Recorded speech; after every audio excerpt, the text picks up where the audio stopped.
নমস্কার বন্ধুরা, আশা করি তোমরা যে যেখানে আছো সবাই ভালো আছো। আমিও খুব ভালো আছি।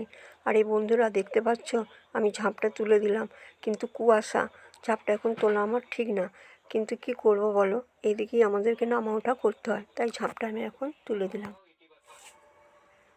এবার আমি চলে এলাম ঝাঁটাতে, এই জায়গাগুলো ঝাঁট দিতে। জায়গাগুলো বলতে এগুলো ছাঁচার ধার বলি, তোমরা কি বলো গো বন্ধুরা, একটু জানাবে তো। কারণ ছাঁচাগুলো আগে ঝাঁট দিয়ে তারপর আমি চলে যাব ওই দিকে ছাঁচাটা ঝাঁট দিতে। তো চলো আমি এখন এই দিকে ছাঁচাটা ঝাঁট দিয়ে দিচ্ছি। ওই দিকটা আমার ঝাঁট দেওয়া হয়ে গেছে, এবার আমি চলে এলাম এই দিকটা ঝাঁট দিতে। আর এই যে দেখতে পাচ্ছ সামনে এত জলের মতন ফোঁটা ফোঁটা পড়েছে।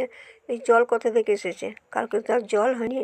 হ্যাঁ, জল হয়েছে, সেটা হচ্ছে শিশিরের জল। ওই যে ডাব গাছ আছে, ডাব গাছের পাতায় জল পড়েছে, সেই জল আবার এই যে ফোঁটা ফোঁটা ফোঁটা ফোঁটা হয়ে এই উঠোনের উপর পড়েছে, আমি সেটাই দেখছি আর এই ঝাঁট দিচ্ছি। তো চলো বন্ধুরা, ঝাঁট দিতে দিতে আমি একেবারে চলে এসেছি এই ঘরটার সামনে। এই ঘরটাকেও ঝাঁট দেবো, কিন্তু এই ঝাঁটটা দিয়ে দেবো না। ঘরের ভিতরে একটা পাতা ঝাঁটা আছে, ওটা দিয়ে দেবো, কারণ এটা তো উঠোনের ঝাঁটা, বাইরে ঝাঁট দেওয়া হয়, তাই এটা দিয়ে দেবো না। তারপরে আমি চলে এলাম গোয়ালের এই দিকটা ঝাঁট দিতে। গোয়ালের এই দিকটা বলতে ভেতরে তো গোয়াল, বাইরে গোয়ালের বারান্দা, তাই গোয়ালের বারান্দাটাতেই আমি এখন ঝাঁটটা দিয়ে দিচ্ছি। ভেতরে গরুগুলো বাঁধা আছে, আর এই এত কুয়াশা, তাই গরুগুলোকে এখন বার করব না। আগে এই জায়গাটা ঝাঁট দেবো, তারপরে রোদ উঠবে, তারপরে গরুগুলোকে বার করব। তো চলো বন্ধুরা, আমি ঝাঁট দিতে দিতে একেবারে চলে এসেছি এই দনার এই দিকটাতে। আর এইদিকে দেখছো কত খড় কুটি এগুলো আছে, এগুলোকে আমি এখন ভালো করে পরিষ্কার করে নেব। আর এগুলো থাকার কারণও আছে, কারণ এখন তো শীতকাল, এখন গরুকে পাড়ন দেওয়া হয়, তাই খড়কুটোর সংখ্যাটাই এখন বেশি। তো চলো খড়কুটো গোবর এগুলো সব আমি ছেঁটে এক জায়গায়। তারপরে বন্ধুরা চা খেলাম, চা খেয়ে চলে এলাম লেপ কাঁথাগুলো তুলতে। আর এই লেপ কাঁথা তুলতে গেলে আগে আমাকে মশারিটা খুলতে হবে, নইলে কিন্তু তোলা যাবে না, কারণ জায়গাটা আমাদের তো খুবই ছোট, তাই আগে ওগুলোকে আমি তুলেছি, তারপরে এই যে লেপটাকে আমি ভাঁজ করে নিচ্ছি। আর বন্ধুরা দেখতেই পাচ্ছ কড়িগুলো কীরকম নিচে নেমে গেছে। কি করব বলো, মধ্যবিত্তের সব বহু কষ্ট সৃষ্ট করেই দিনপদ আমাকে করতে হয়, তাই ওই লেপটা গোছ করে নিয়েছি, এবারে এই লেপটাকে গোছ করে নেব। আর হ্যাঁ গো বন্ধুরা, প্লিজ প্লিজ তোমরা আমাকে একটু সাপোর্ট করো, কারণ তোমরা সাপোর্ট না করলে আমি এই পথে কোনো দিনই আগাতে পারবো না। তাই প্লিজ বন্ধু, তোমাদের কাছে আমার একান্ত অনুরোধ, তোমরা আমাকে একটু সাহায্য করো। কাঁথা বালিশ তোলা আমার হয়ে গিয়েছিল, তারপরে আমি চলে এলাম এই লাতা আর বালতিটা জলে ধুয়ে নিতে।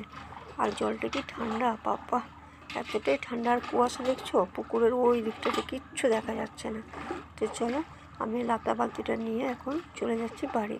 আর আজকে একটু তাড়াতাড়ি আমি সকল কাজ করব, কারণ আমি একটু পরেই যাব ডাক্তার দেখাতে, আর কয়েকটা জিনিসও আছে কেনাকাটা করব। তো চলো আমি এখন লাতাটা দিতে এইখানটাতে চলে এসেছি। তার আগে আমি লাতা দিয়ে দিয়েছি উনুন শালটা, আর যেখানে রান্না বান্না করে খাবার রাখা হয় সেই জায়গাটাও আমি লাতা দিয়ে দিয়েছি। তো চলো আমি এই জায়গাটা এখন ভালো করে লাতা দিয়ে দিচ্ছি। আর এত ঠান্ডা দেখছো বন্ধুরা, ওরে বাপরে ঠান্ডা।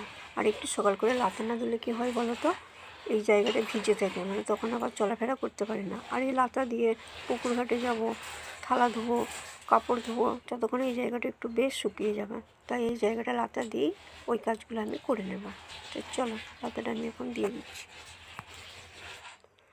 তারপরে বন্ধুরা আমি চলে এসেছি ডাক্তার দেখাতে। ডাক্তার দেখানো আমার হয়ে গেছে, ওষুধও নিয়ে নিয়েছি। তারপরে আমি চলে এসেছি লেডিস কর্নারে। এখানে একটা বড় প্লাস নিয়েছি, এই যে দেখতে পাচ্ছ নামানো আছে। আর একটা নেব নেল পালিশ, সেটাই দোকানদারকে বলছি যে আমাকে রানি কালারটা দেন। উনি বলছেন যে আমার কাছে রানি কালার এখন নেই, এগুলোই আছে, এগুলোর মধ্যেই দেখে নাও। তাই আমি এখন দেখে নিয়েছি, এই যে একটা ওই কালচে খয়েরি দেখে নিয়েছি, আরও দেখছি যদি ভালো থাকে এর থেকেও, তাহলে সেটাই নেব। তো দেখছি না আর ভালো নেই, এটাই নেব। তাই এটা আমি একটু নখেতে শ্যাম্পেন নিয়ে দেখে নিলাম যে না ভালোই লাগছে। ও আমাকে বলছে সবুজটা নেবে, আমি বলছি না সবুজ আমি নেব না।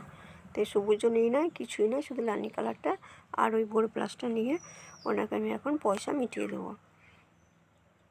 এই যে পয়সা আমি ওনাকে দিয়ে দিচ্ছি, এখান থেকে এখন আমি সোজা বাড়ি চলে যাব।